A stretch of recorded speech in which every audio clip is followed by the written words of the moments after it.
The next episode of Anand Sahib elaborates on the idea of the two ways of living, the healthy and the unhealthy way of living, one which is living with wisdom and without wisdom. And what would our life be like if we prioritize the Guru's wisdom above all else?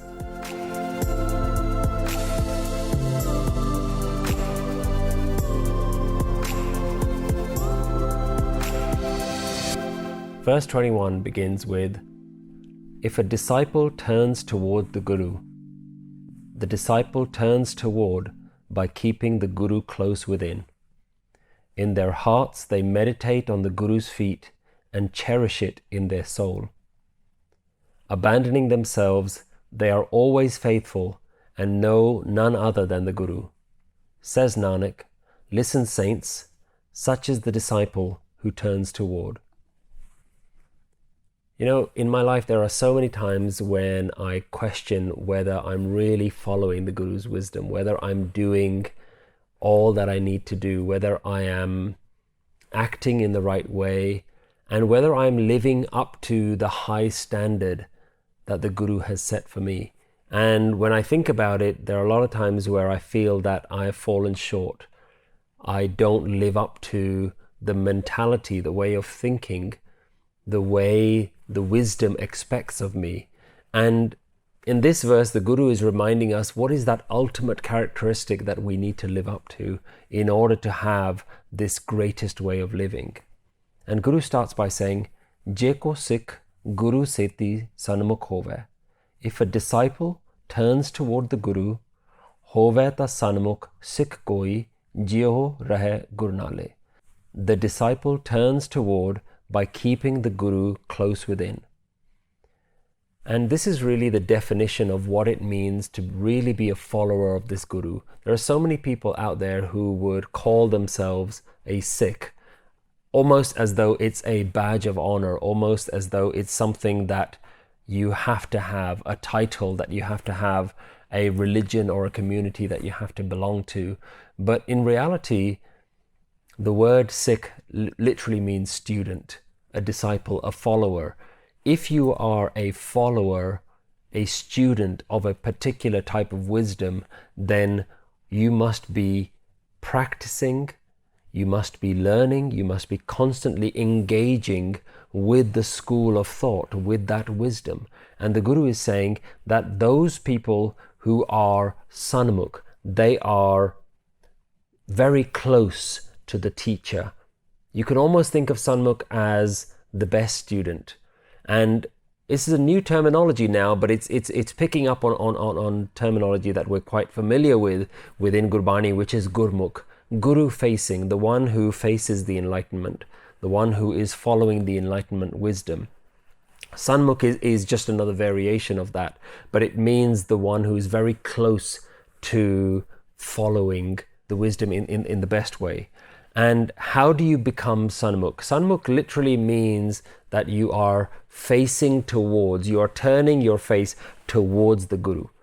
And you are, in order to do that, you are facing away from the world. You're turning away, you're turning your back to seeing the world as the ultimate source of pleasure. And you are turning inwards, you are turning into your deepest core of who you are. And that's what it means to go inwards. The Guru is someone who is directing you back to your core. The Guru is showing you a lifestyle that allows you to recognize who you really are. And the Guru directs us inwards and then shows us, acts as a guide to the inner landscape. I like to think of Guru as almost a GPS system, a navigation system that shows you your inner landscape and shows you how your mind functions, how you think, how your thoughts lead you down the wrong path. And the Guru is really always trying to highlight to all human beings, saying, we are doing something wrong. We are looking at life in the wrong way. We're heading in the wrong direction, because every man, woman, and child that has ever been born was born trying to head into the direction of happiness. Every single one of us is built in with a navigation system that says, I want to go home. My home is peace and happiness. Every single human being knows that they're looking for happiness. And the Guru is saying, I will show you how to find that. That happiness doesn't come from the outside. It comes from going deep within yourself. The Guru is showing us that our true destination as human beings is to find peace and bliss. And how do we do this? Jee-ahu, rahai, naalay, by keeping the Guru close within us, deep within our heart. In the last verse, we read about jee-ahu nirmal, those who are clean on the inside, those who are pure on the inside, those who are unstained on the inside. And here we're talking about those who are jee-ahu, rahai, naalay. They stay close, inwardly close to the wisdom. They're always trying to go back to their inner space. But how do we do this? The Guru explains in the next line, Gur ke charan, hirdai Dhi-aa-ay, antar, aatmai, samaalay. In their hearts they meditate on the Guru's feet and cherish it within their soul.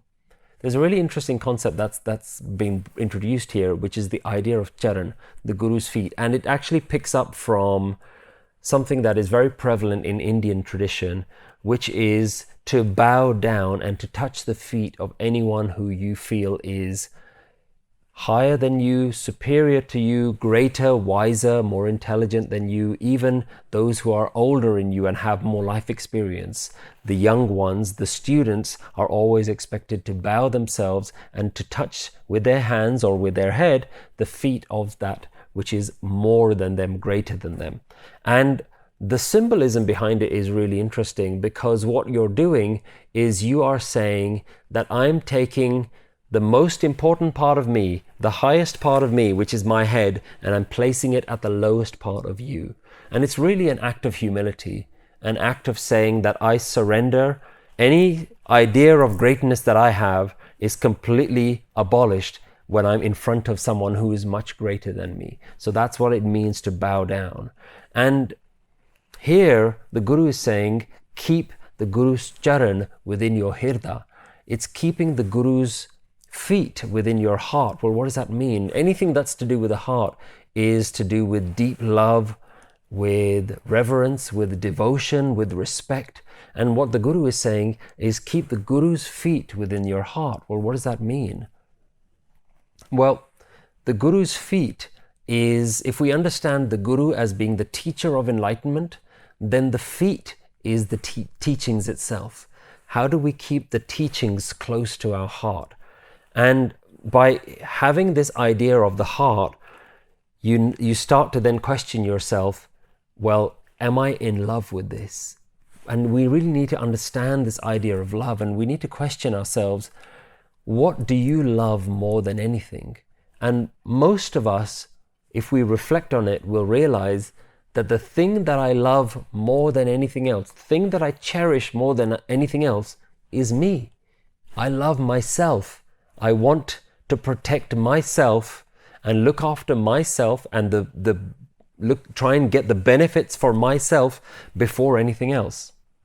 And you have to ask yourself this question: have you ever loved anything more than you've loved yourself? And for most human beings, we have to admit no. We always prioritize ourselves. Even if we prioritize someone else, it's to make ourselves feel better. And I almost feel like, to some extent, we've spent our whole lives living with ourselves as the highest priority, that even when we go on a spiritual path, that spirituality is also just another way to make ourselves feel better. I think that nowadays people use the wisdom and the techniques of meditation and mindfulness and yoga and all these things as almost a spa treatment. When I feel a little bit stressed, I just go and use those as a spa treatment. And that's really not what the wisdom was about.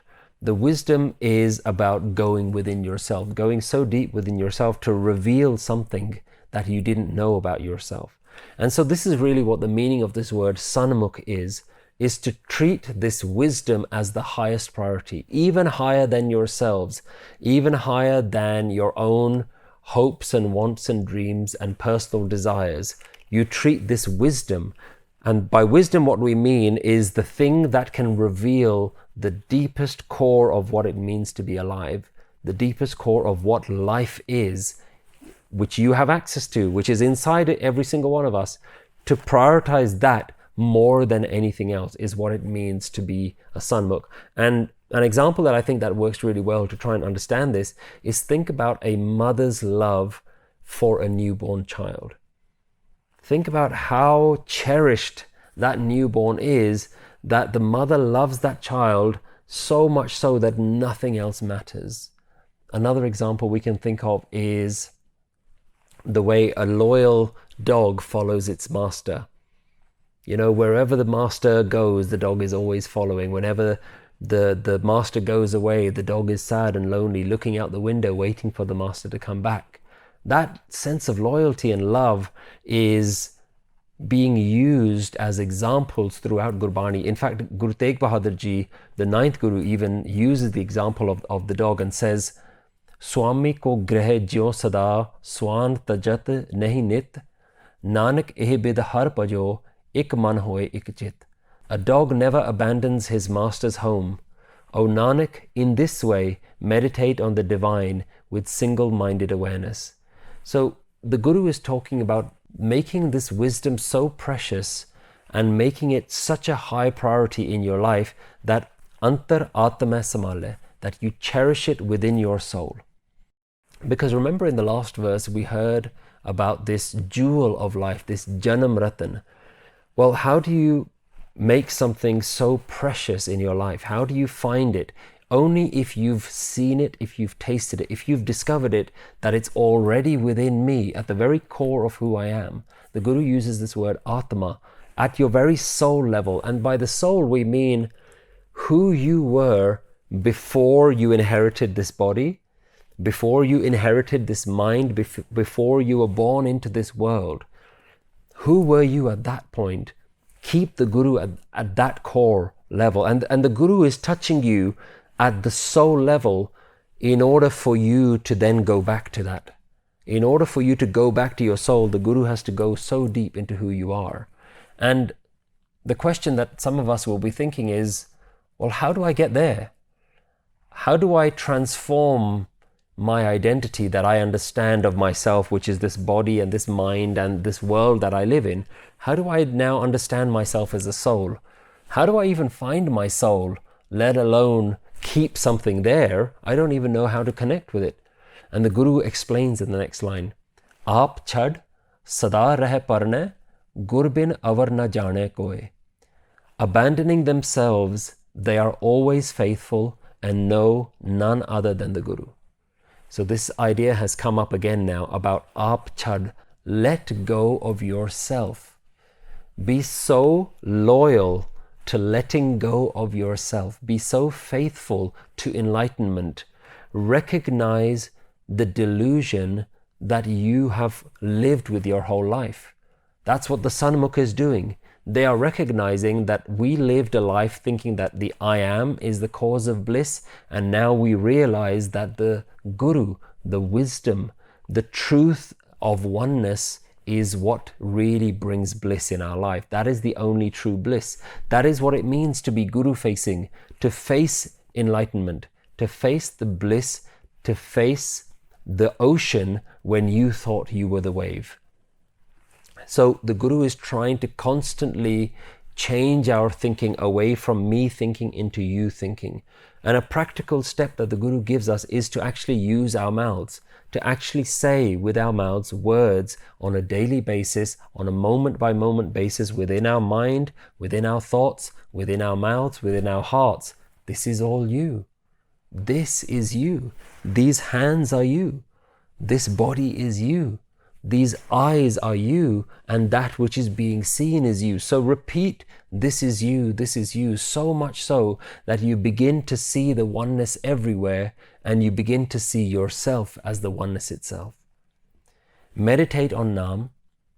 Prioritize this divine perspective, and when you start to do that, what this technique does of reciting Naam, of reciting this is you, this is you, this is you, Hare Hari, Hari Hari, Guru Guru, all of these different mantras, whatever mantra you choose, make that your understanding that what this is doing is that it's peeling away the layers of myself, almost like peeling the layers of an onion. Every time you chant this, every time you do this, the layers of the onion become lighter, revealed, cut away, to reveal the diamond that is inside you, to reveal the jewel of life that is, and you begin to understand and reveal your true identity.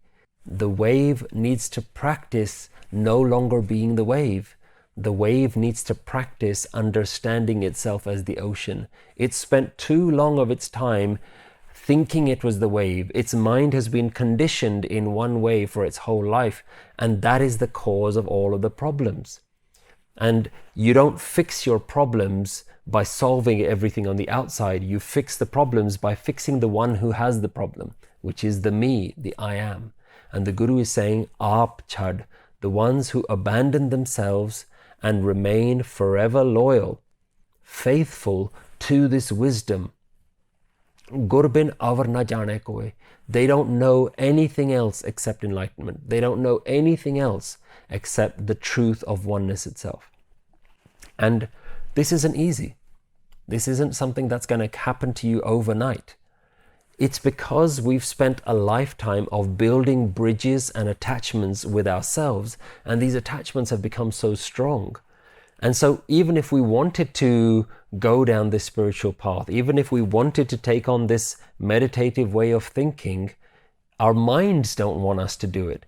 And so we have to now start thinking, are we really ready? Or do we love ourselves too much that we want to just protect ourselves? We want to have the spirituality in our life that just adds on as a bolt-on, like an additional bonus that we get. We have a comfortable life and we have a nice car and we have a nice job and money and family. Well, let me just add on another thing. And that's what I think a lot of people are doing with spirituality, with spiritual wisdom and practices, is they're using it as a way to add something more to their life. And the Guru is saying, no, you have to let go of all these things. You have to let go of everything, and that's when real spirituality will come from within, because it's already there within you, but you need this external wisdom, this teacher on the outside, to lead you back to this inner space that you're in. You have to ask yourself this question: are you ready to let the Guru in? Let the Guru into your mind, let the Guru into your body, let the Guru into your soul, and realize that none of this was yours to begin with. This isn't your mind. This isn't your body. This isn't even your soul. It all belongs to this oneness. And when you begin to start understanding that I don't have to see this as a threat, I don't have to see this as something that's a huge disruption to my life, you start seeing this as a way of truly living true bliss, true happiness. Because we are ultimately all tenants. We're all renting this body-mind. Make yourself a tenant. Understand yourself as someone who is renting from the landlord of life. Begin to understand that you have been living here rent-free all this time. The only payments that you should now start making is being aware of it. If you're living rent-free, the least that you can do is be aware that you are in the ocean of life. And Guru ends by saying, kahai Nanak sunhu santahu, so Sikh sanmukh. Listen, saints, says Nanak, such is the disciple who turns inward. This is what it means to be a Gurmukh. This is what it means to be a Sikh, to be a disciple, a student of this wisdom of bliss. Answer the following questions either by writing them down or discussing them in a group. Describe your understanding of the inner journey. How can you bring the Guru closer to your heart? What would life be like if divinity was your highest priority?